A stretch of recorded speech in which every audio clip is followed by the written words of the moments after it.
All right, good morning. Hope everybody's ready for August 17th because it's right around the corner. So we will talk a good bit about that today. Have some, I guess, good news. There's a couple of people that have filled out the form for the week, but they're not going to be on the meeting. And pretty much all of them are missing because they either have closings or 2 or 3 appointments and stuff of that nature. So, and because they're busy and got work going on, they can't make the meeting. So to me, if you're going to miss, that's the reason to miss. Of course, if you have personal appointments and that type of stuff, that's one thing. But when I see people saying that they're not going to make it because they have closings or showings or they got clients coming in from out of town and those type of things, and then I look at their numbers on the sheet, they fill that out even though they're not making it, which is what I would like for everyone to do. Even if you're not going to make it, still fill out the milestones. And I'll do a kind of a brief. We have a few new folks, so I'm going to do a kind of a brief intro to the program, so we can kind of get an idea what it works like, so people aren't really confused about it. But it just boils down to the statement I have here. Hopefully, everyone that's been part of the program is starting to see how much of a difference it makes, like how to become the go-to expert for life in only 52 weeks. So for everyone who's been part of this program,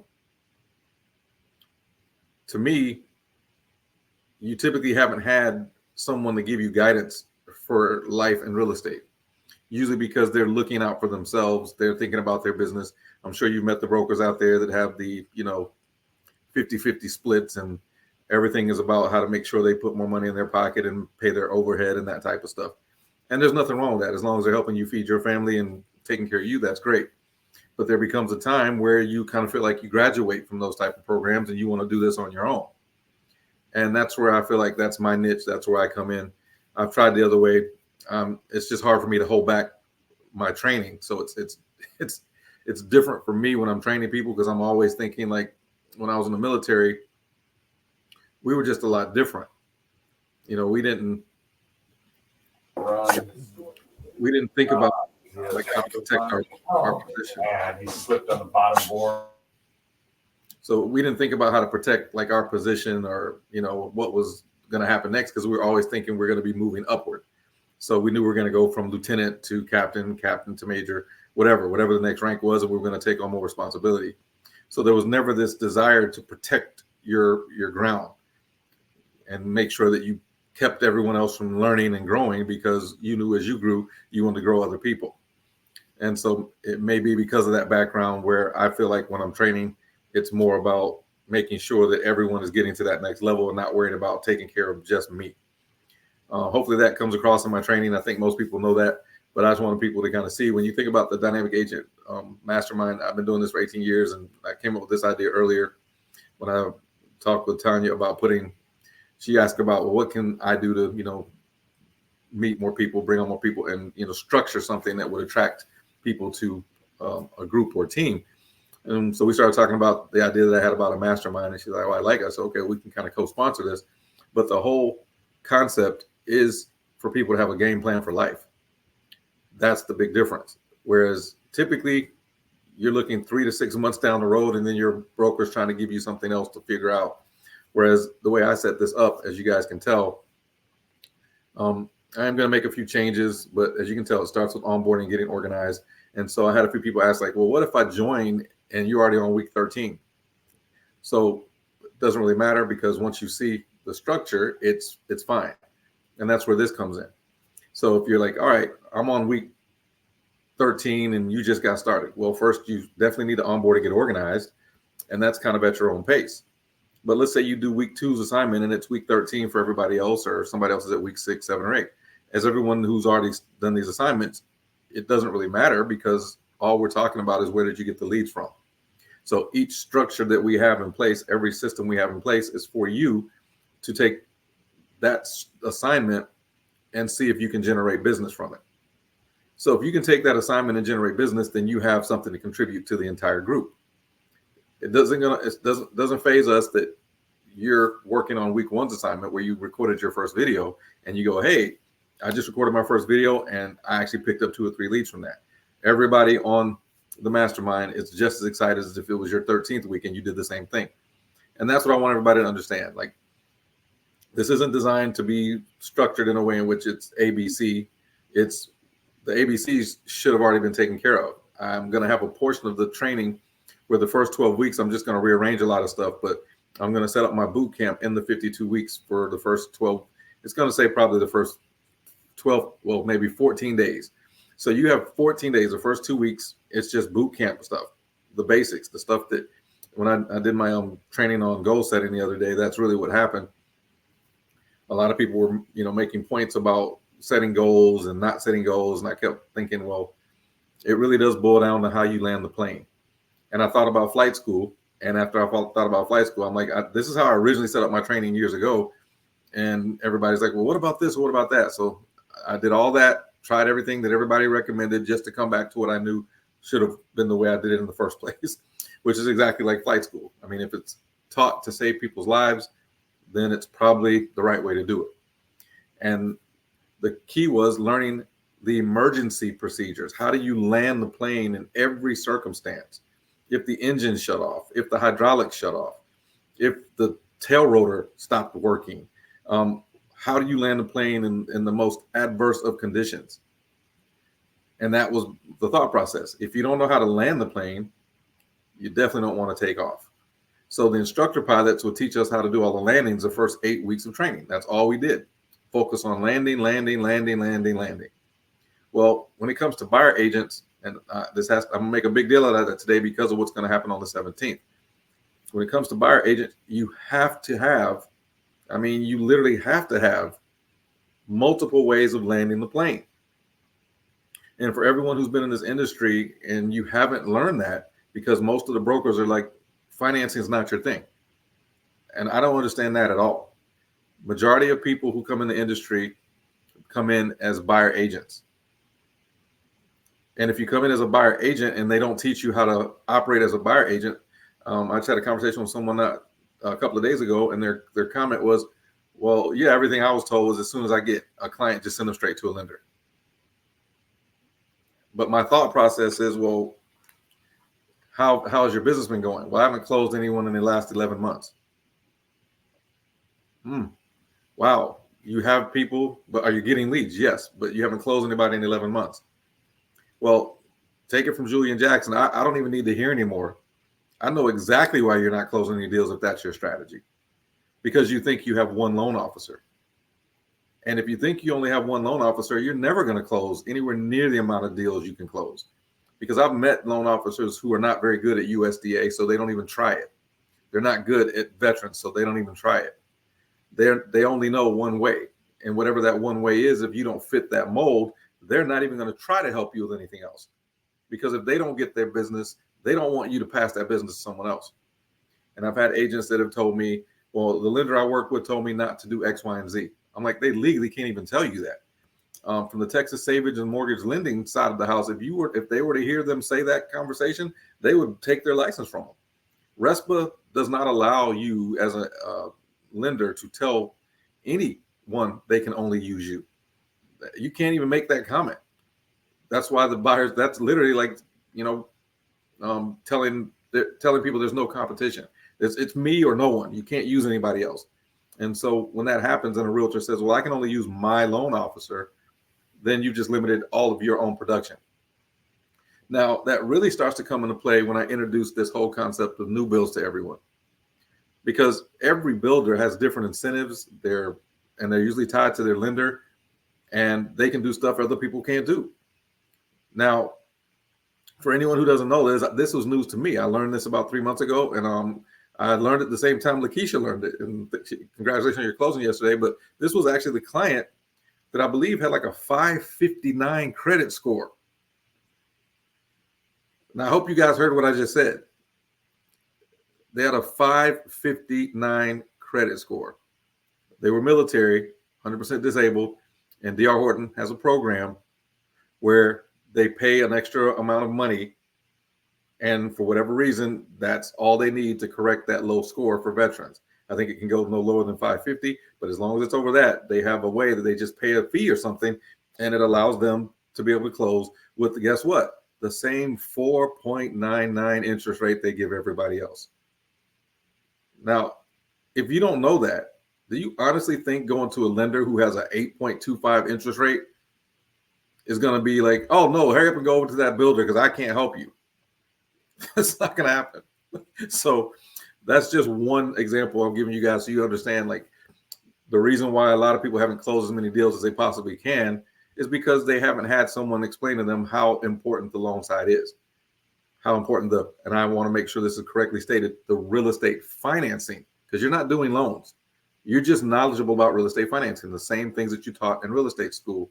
So with all that being said, I hope everyone understands, like, you don't have one loan officer. You have whichever loan officer can get your client the best deal.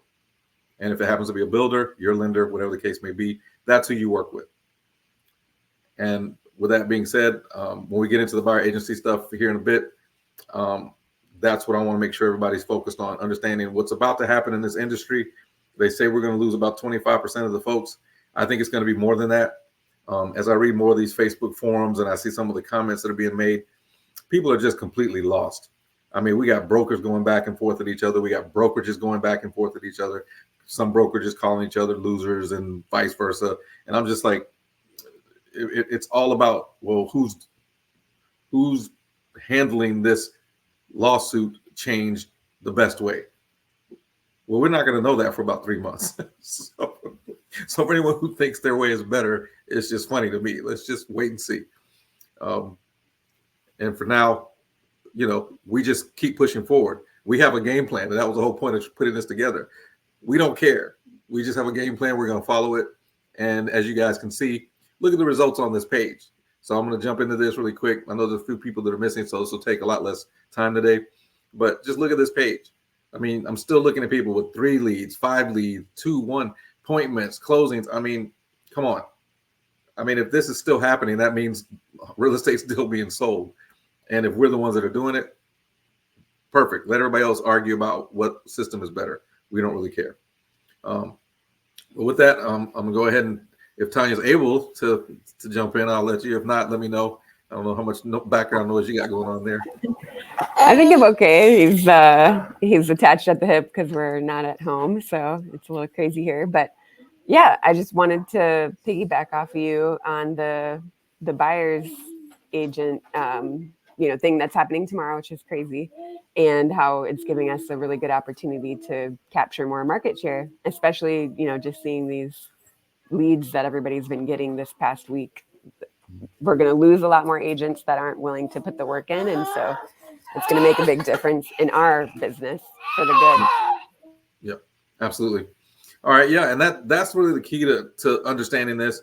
Like, no matter what people are saying out there, I always say stay away from the naysayers, because they're always going to be, as I put quotes out multiple times, there's always going to be those people, that they're the ones that have a problem for every solution. So when you around negative people, just avoid them, especially right now. Right now with the market saying and what's going on, you want to focus on one mentor. I've had multiple people ask me certain questions, and I'm like, I mean, if you don't like my opinion, that's fine.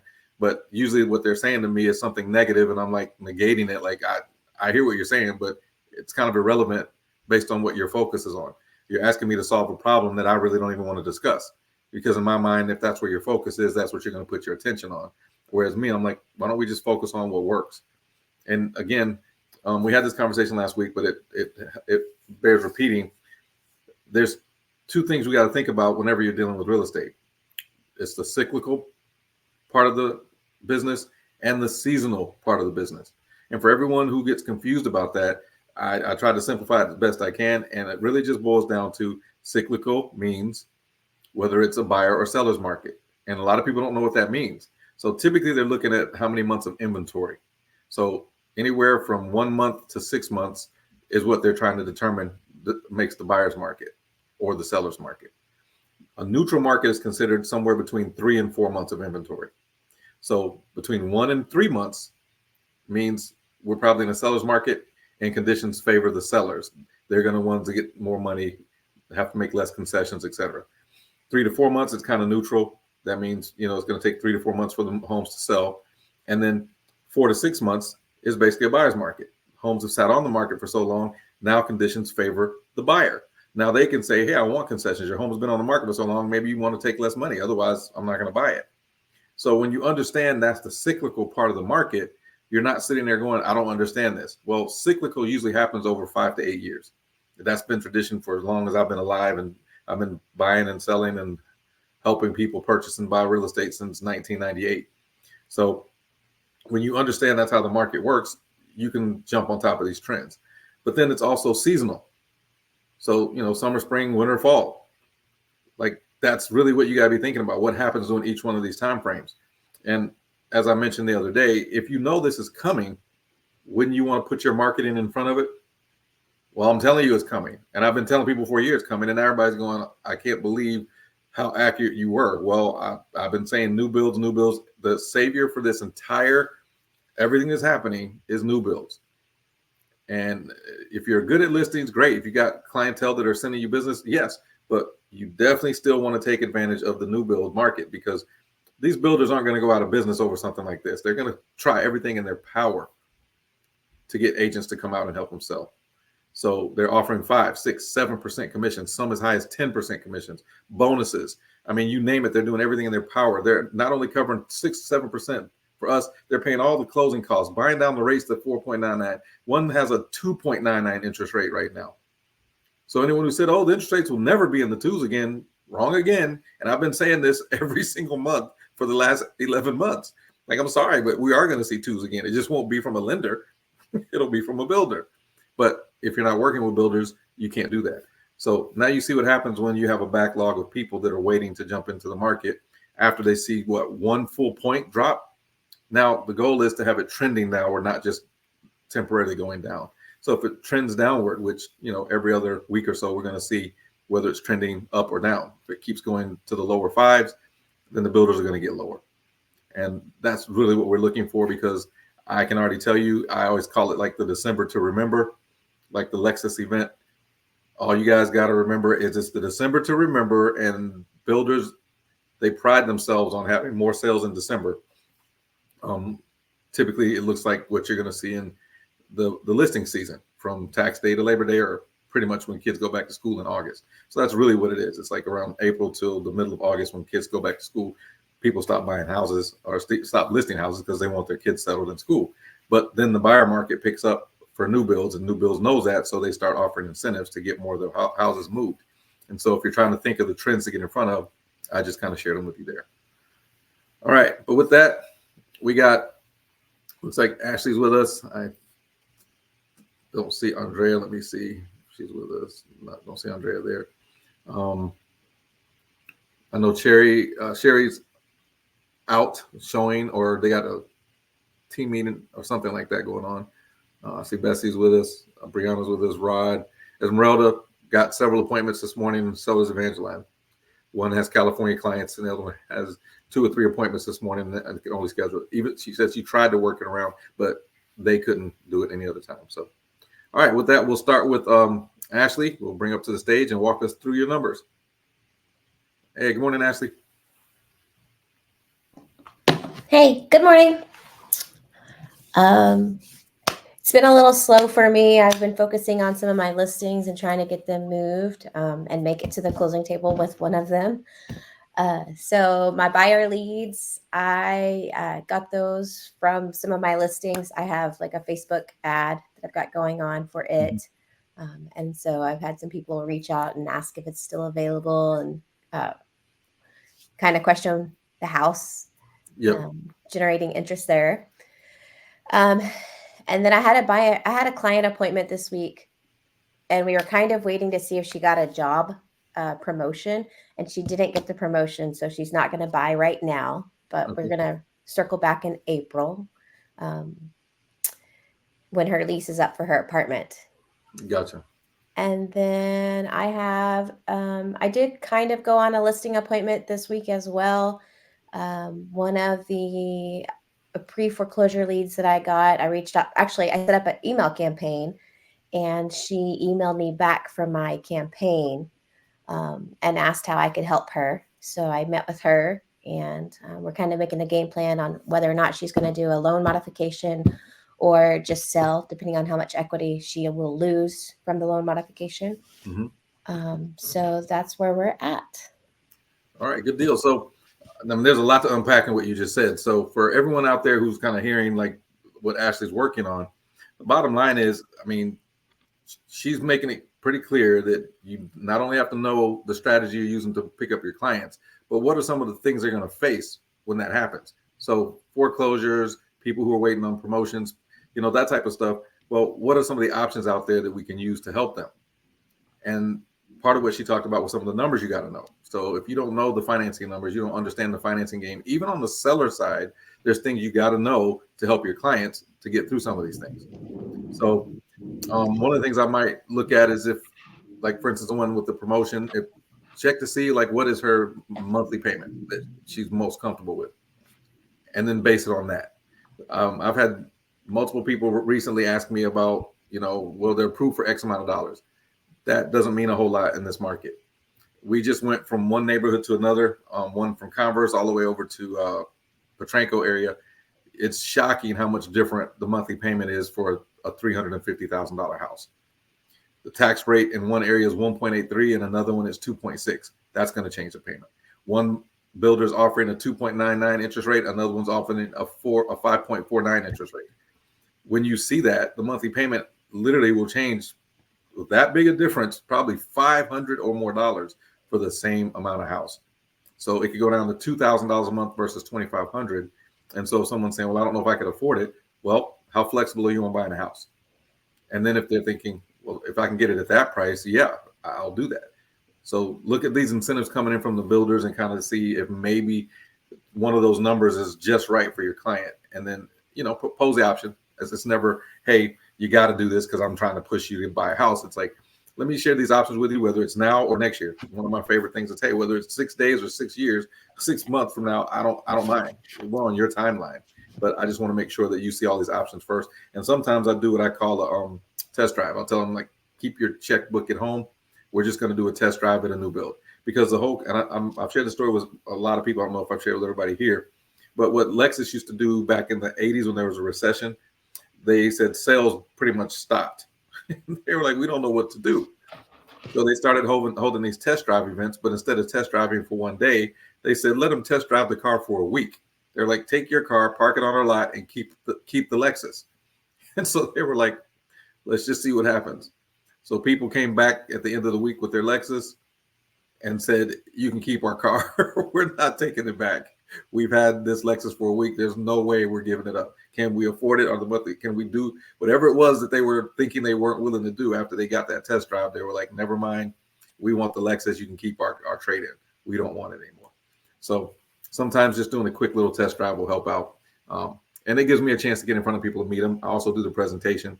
And I try to make sure I bring a hard copy with me and get them to sign it. You can always get them to re-sign electronically later when you change the details. But my ratio doing commercial tenant leases is 92%. I never have people give me a hard time for buyer tenant. And that's literally the same concept that I use for buyer presentations. It's the same concept. Bring the hard copy with you, get it signed on the spot, and then send it back later. But they almost always ask, like, what can we do to sign with you? And I'll walk you guys through that presentation. Then I'm going to go through it very briefly. I'm not going to do the whole thing. But all right, great job, Ashley. Appreciate your input. And looks like next up is, looks like Bessie had an appointment. We'll go over Bessie's appointment really quick and then take it from there. Appointment that her husband had passed away and she was thinking about selling. So we just met briefly to go over, some options and stuff like that. So she's still thinking on it. That's basically it. I got a couple of rental appointments, but I haven't really talked to them yet. So rental leads. Gotcha. Okay. And so, I mean, I almost forgot about that, but Bessie, didn't you recently get a rental that was like $3,600 commission? Yeah, but it didn't go through after all. Okay. Yeah. But the strategy you're using that's what you're finding, right? Clients that are looking for homes that can get you larger commissions than the basic $300. Yes. So, yes, definitely. Yeah. So as you're hearing, a lot of people may not realize it, but I've always told people this. My acronym is, BLAST. So without doing the blast off portion, it's first you got to brand yourself. Branding is extremely important. Then you generate leads. Then it's appointments, signatures, and tracking the transactions. So my concept is, yeah, you got to learn all the other stuff. Eventually, you might want to take those hats off, but you're always going to be thinking about appointments and signatures. So how do you go on appointments? How do you get those signatures? And we'll talk about how to get the signatures here in a minute. I'm going to go through a buyer rep presentation so you guys can see exactly what I do. But it just boils down to the more appointments you have, the more opportunities you get to present. And if you can generate more appointments, you generate more signatures, and of course, you generate more closings. So if you just follow the flow here, the pipeline, then obviously you're going to do better. But yeah, any little bit of progress everyone's making, I don't care if it's a rental, I don't care if it's appointments, whatever you're doing to keep yourself out there, eventually you're going to keep running into more and more people. What you don't want to do is like try to take a break and snooze and think, well, things are slowing down, so maybe I should slow down. Again, like I've said in the past, if McDonald's was having a slow month, nobody would know it. So no one should know you're having a slow month either. Just keep working through and you'll start picking up those nuggets that other people are missing. Looks like, okay, Brianna, looks like you have some leads from past clients and others. All right, I'll bring you up on the stage really quick. And we'll keep going from there. All right, good morning, Bree. Good morning, y'all. So let's see. I ended up actually having 3 buyers total. Okay. And 1 seller this week. And where did they come from? I had 2 from my sphere of influence, and then the other one was a referral from my sphere of influence. Let's see. Let me just go through up here. It's because I wrote down the numbers when I first submitted that the class. But so let's see. I have not done any appointments this past week. I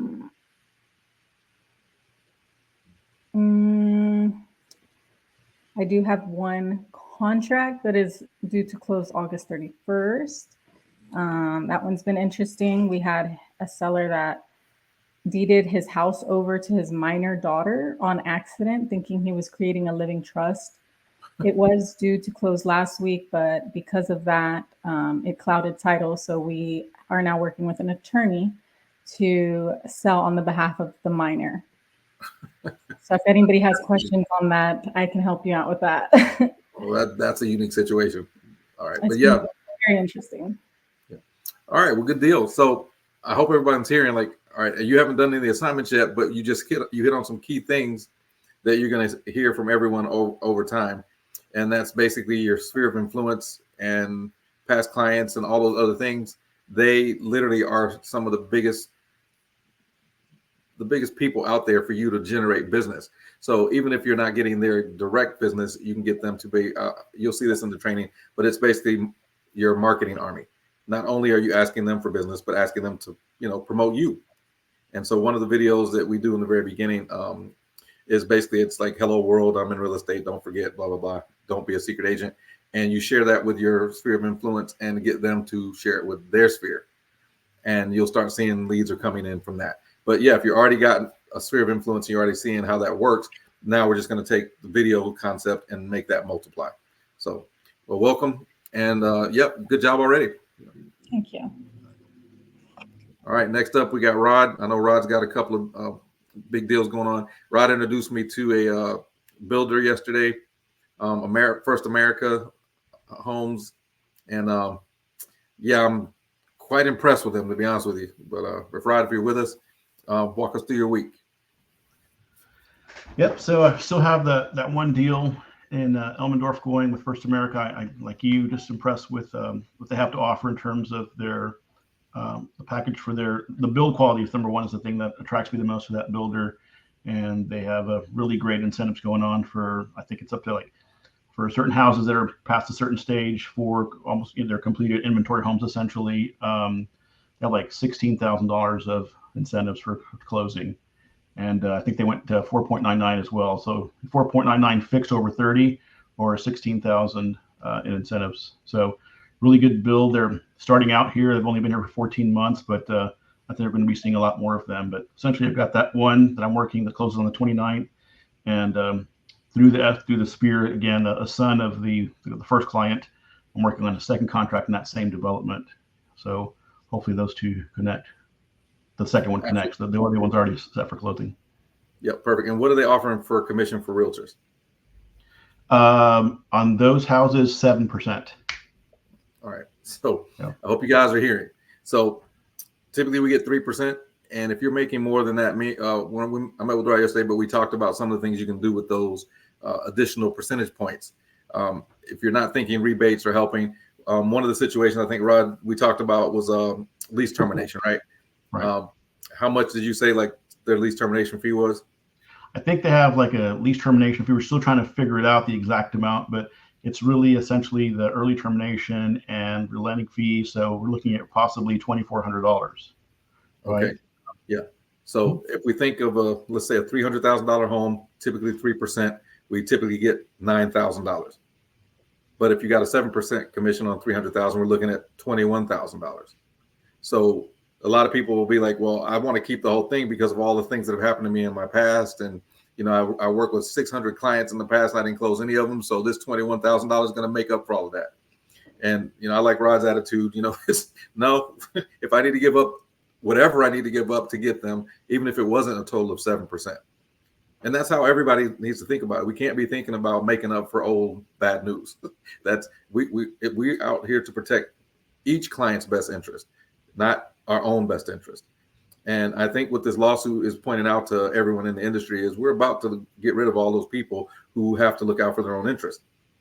And if they're like, well, I got to feed my family. Well, if you got to feed your family at the, you know, by screwing someone over or not taking and helping them as much as they can, as much as you can, then maybe it's not the right industry, because that's how we got this bad name in the first place. And Rod, if you want to talk about what did the builder actually recommend that you do with the extra money, because they look at it as a total package, right? Right. Yeah. So the builder is looking at, you know, how you can make the deal happen for the client and we can all be successful. So giving back some of your commission is obviously an option there for them. And I love, you know, the approach that Julian took when we went to talk to the same builder in another location, but instead of just walking in and asking, how can you send me some more leads? It was building a relationship, introducing himself and talking about how we can help them instead of how they can help us.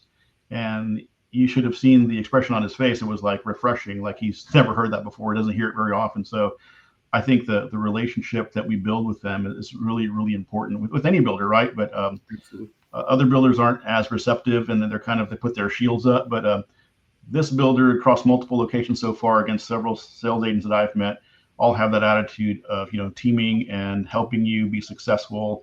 They're constantly calling, and even like from other, I don't know how, but I guess through their own internal network, I've had calls from other locations there as well that kind of heard that I'm working a deal at this location in Elmendorf. So they're also kind of, hey, here's my inventory. How can we work together? Even offering to send pictures for, like, for example, locations that are near like a major employer, like, hey, can I help you market this? Even trying to help you market. So I haven't seen that necessarily from other builders and their willingness to help. I get it, right? It's helping me help them, but It's a partnership, right? And they certainly approach it that way. It's not me against you. It's we're in this together to help the client be mutually successful. So I really love that about several of the builders that I've talked to so far, but in particular, this one builder seems to really understand it. And again, they're trying to grow their market, and I think they're going to be highly successful if they continue down that path. But yeah, just giving you options and thinking outside the box, being flexible with the transaction and helping to solve problems to get the deal done. Yep, absolutely. All right, absolutely, Rod. Yeah, great job on that, and more to come. But yep, great job. And we got one more person, I think, and then I'll jump in this. I'll try to take about 10 minutes. But fantastic work, Rod. And yeah, I appreciate the sentiments as well. All right, looks like Lakeisha, looks like you had a pretty strong week on top of your closing from yesterday with the client with the 5. I'll let you start with that. Well, how did that program work with the 5? They had a 559 credit score, if I'm correct. Yes, yes, they did. Good morning. So yes, they had their score was under 580. And that was pretty impressive to me as well, you know. And and it's crazy because I just had like a Lennar rep tell me that that's not possible. And I'm like, I think it is possible. I said, I'm working with someone in that situation now. You know, I didn't make a name or anything like that, but she was telling me that that wasn't possible. And she was like, I've been in the lending world. I said, well, there are lenders who can work with certain things like that, you know. So, but I ain't going to go in more details, you know, with it, but it's possible, you know. And so, exactly. So what you're saying is so true. You know, there's not one lender around. Different lenders offer different products. Yep. And it's something that we really need to know because it has really helped me out, you know, thinking outside of the box, like, oh, everybody is the same. And that's not true. And then I look back over all my brochures from different lenders, and each one of them have different, have different options. That's it. You know, and that's one of the biggest keys I like to stress to people. Like, yeah, I have a background in lending, but if people know me, you would laugh at how many deals I don't take because I can't qualify them better than another lender. And people are like, really? Like, you don't, I'm not going to lie to you and sit here and tell you, oh, my company can't get that done, so no other one can. And as soon as we found out about that builder program, I'm like, 5, what? They were like, yeah, we just did this for someone else. I was like, oh, okay. Well, I have someone in that situation. That's why, Lakeisha, that was the reason why I said we got to go out there, because she's telling me they can do this. And I'm like, I want to see it myself. But think about that. Think about how many deals you might have done in the past that someone tried to convince you, hey, there's no other way to get this done. When in fact, all you have to do is shop around to different brokers or different builders, different lenders, and you'll find that out. Like, yes. And that's why I encourage you guys. Number one, you don't have one lender. You have multiple. And with new builds, you don't even want to talk to lenders because they will try to talk you out of working with builders. Exactly. So in this particular situation, I got a phone call from a friend out of mine, and our daughters are on the same dance team. And she called me. She said, "Hey, I'm going to give you my uncle's phone number. He's looking for a rental. He's going to move out here." I said, "Okay." So this was in March, and so we met when they flew out. We met, and I had piled up a few rentals that they wanted to see. And we went to go and see each and every last one of them. And I'm looking at their face. We got to this last one, and something was wrong with the carpet. Like the dog did some damage to the carpet and everything.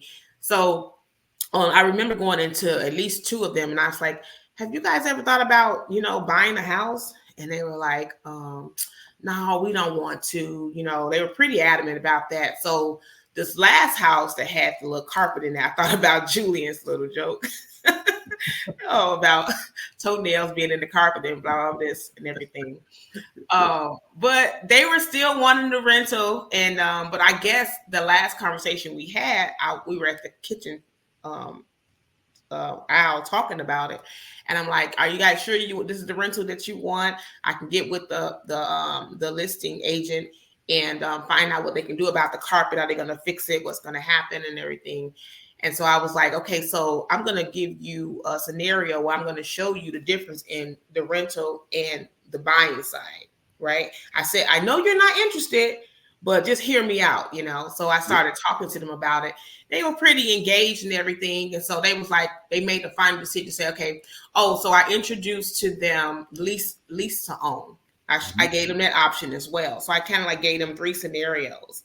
I said, you can lease to own, this and the third, because he was like, you know, my credit is here, which was higher than it wasn't as high as he thought it was and everything. And I'm like, and also you're a veteran. And, you know, I went through all those scenarios with him. So they finally said, okay, we're going to do a lease to option. So they did that. They didn't complete the application fully. And then all of a sudden they ghost me. They stopped talking to me because I was following up on them like, hey, you didn't complete the application. You didn't complete the application. So like a month later, they called and said, "We sorry we did that. We just wanted to think about what we wanted to do. I think we're going to buy." So we eventually went through that. I said, "Okay, how are we going to go through this? Because you're in San Diego. I want to do videos." So it's like, "Oh, my son, he's there. We can go through that together." So I met with the son. And when I got with the son, it was one house that they really liked. And that was the house that I was telling Julian about.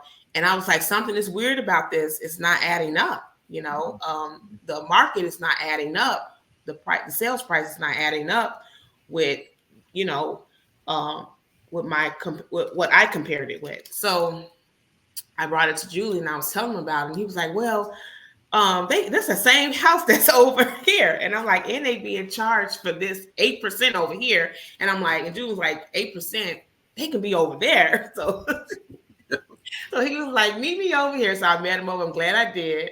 And I videoed that house and everything. And one reason I did not take them, I was going to take them new builds, but they were like, no, we don't want an HOA. And I'm like, yeah, you ain't going to fancy me without an HOA here, even pre-owned, you know. But yeah, so that was the situation, and it turned out wonderful. And I asked the wife, I'm like, how do you feel? She said, I feel so good. This was yesterday. I did not know we can get a house.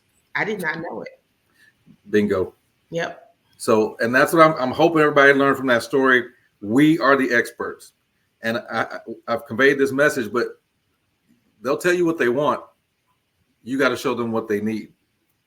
So you basically go, hey, I'm going to show you everything you said you wanted. But in addition to that, let me show you what I know that maybe you don't. And once you have that attitude, I'm so passionate about new builds. I absolutely believe the best option for every single person on the planet is to buy a new home, brand new. You have to talk me out of it as a client. And when they hear me talk, they're like, okay, I'm ready. Let's go look. And they get excited. I remember when I first started, people were like, how do you get them to look at new builds? I'm like, I don't give them a choice.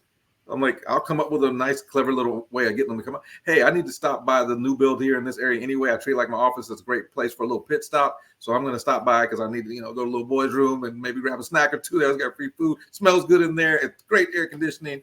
And I don't know what that rental is going to look like. I don't know what that house is going to look like. But hey, meet me there first. I want some information I want to share with you. And then after that, we can go there. And I also have a little exercise I want to go through when I'm at the new build. I want you to kind of walk me through and tell me what you think about the house. And then you rate it from 1 to 10. And we're going to use that same process every single house we go to, whether it's pre-owned or new build. We get to the house, they look it over and they go, wait a minute, could I get this one? What's the payment on that? What about, I'm like, so the strategy works. You just got to figure out ways to be clever, be innovative, and then turn that into your process. And Lakeisha has started mastering that now and got multiple closings going on this month. And looks like, obviously leads are coming in and we haven't gotten to the lead part. So it looks like you got 5 leads, appointment, signature. Where did the leads come from? So I've been working on, as like Betsy, I've been working on rental ads. I created a Facebook rental page and I also blasted out on Facebook Marketplace. And so far through that, I've been getting leads.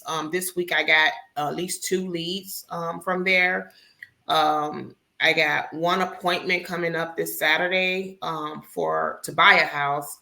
I got 1 contract in from a past client. And then I got 2 Google leads.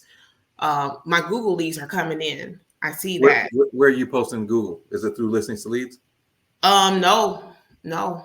Just my regular business Google page. Oh, so you got Google My Business? Yes. Google My Business. And that's been picking up.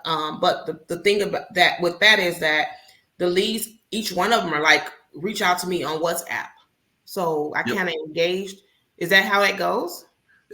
Well, Google My Business, if you have everything optimized, yes, that's a whole nother lead strategy. So yep.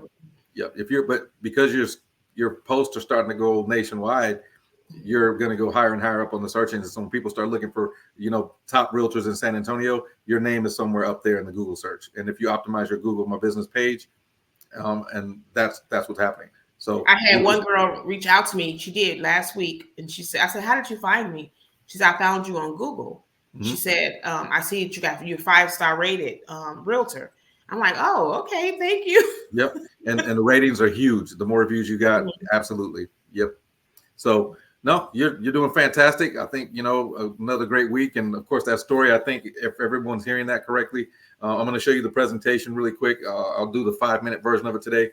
But I'm going to show you guys what's coming for the week. But fantastic overall. And Lakeisha, great job and congrats again on your closing. Thank you. All right. So before we wrap it up, I got some quick stuff, run over a little, but it won't be like super bad.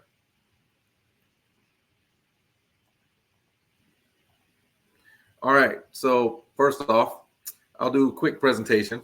But if you're curious, like some of the things that Lakeisha was bringing up and some of the things that, if you watch my 36-minute video, I have this out there for everybody. If you're on the team, you'll see it in the group. But I'm just going to go through it quickly. First off, right now, everyone needs to be doing this presentation. I don't care whether you like it or not. If you're part of my team, you got to do it anyway. If you don't have a presentation like this and you're part of the mastermind, you're going to have to create something after what I do today. You have to create your own version of this, and you're going to have to run with it. But it boils down to, like, I literally tell people, we're your new build and listing specialist. So if they're listing homes, I'm like, well, as a new build specialist, I can show you inventory you might be able to see, might not be able to see other places. And right now they're buying the rates down, so you might be able to actually afford one and not have to worry about losing so much of the equity in your current home. So that might be how you start the conversation. Everyone deserves to achieve the dream of home ownership. Yep, absolutely. We don't tell you no, we tell you how. That's kind of the mainstay for everything I train. We have more options than everybody else, and you need to make sure everybody that you talk to knows that. And I'm going to talk about some of these options here in a minute. But it's like, are you a first-time home buyer? You got to first address people's pain points and wondering how a realtor can help. Because a lot of times, like, well, especially now, how can a realtor help me? Because I keep hearing these bad things. Well, we are legally obligated. I start using this word a lot now because I want people to know we're obligated to help you. This isn't some hobby. This isn't what you heard 20, 30 years ago. Like, you might read in Google, that we're snakes and rip off artists and all that crap. But the truth is we're legally obligated to help you learn about all of your purchasing options, negotiate the best deal on your behalf with a team of resources available to help you become a homeowner, no matter your situation. So we never tell you no, we tell you how. So for anyone who doesn't have this language, this might be a good statement for you to treat as your elevator speech. And going forward, I think you'll win a lot of business simply by just starting with that conversation.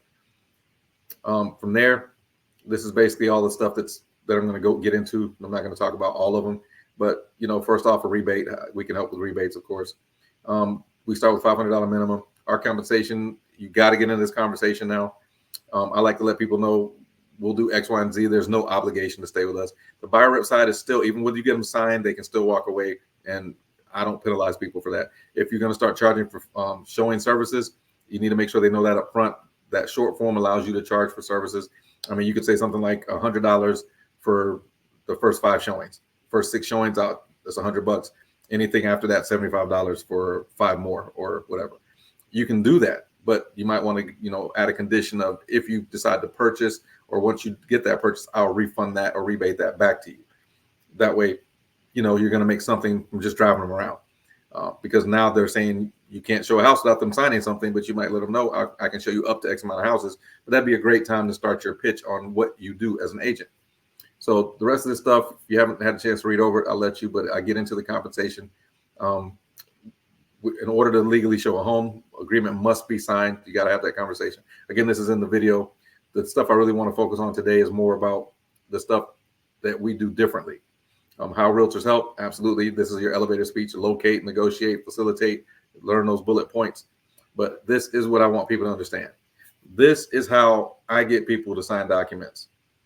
Some people think of it as neuro-linguistic programming, but it's that language right there you see at the top. I do this with my buyers and my tenants with commercial leasing. And that's how I learned that this technique works. Commercial leasing, unlike residential leasing, I was getting $5,000 to $10,000 commission checks. So I'm getting the same type of checks for leases that I was for purchasing or helping someone purchase or buy a residential home. So I wasn't going to miss out on it. So I learned the technique, and I was like, when you sign with me, you'll get this. When you sign with me, you'll get that. And one of the things I would do is, like, all right, one of the things that I need in order to show you off-market properties is a buyer rep agreement, because a lot of these off-market properties, some of these owners of these properties don't want to show the property unless they know you're serious. And a buyer rep agreement is how we separate the curious from the serious. And boom, they're like, well, I'm serious. Great. Where do we sign? Boom. And once you get that language incorporated into how you speak and what you say on a regular basis, this isn't that hard. I remember people were like, oh, the information of our brokerage service, I can't get people to initial it. I'm like, you can't get their initials? It's like, that's kind of weird. It's like, what are you not saying? So I was like, I just went through it really quick. I said, you know what? I would not read this whole thing to someone. That sounds crazy. I said, there's only one point on here that I would make. And it's the one that's right under the statement that says a broker's minimum duties required by law.